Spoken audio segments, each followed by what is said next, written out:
فإن خير الحديث كتاب الله وخير الهدي هدي محمد صلى الله عليه وسلم وشر الأمور محدثاتها وكل محدثة بدعة وكل بدعة ضلالة وكل ضلالة في النار.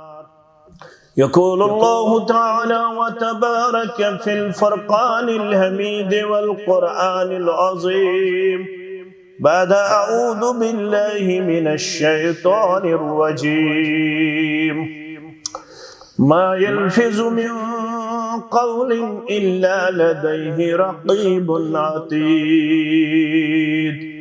وقال الله تعالى في مقام آخر فمن زحزح عن النار وأدخل الجنة فقد فاز وما الحياة الدنيا إلا متاع الغرور.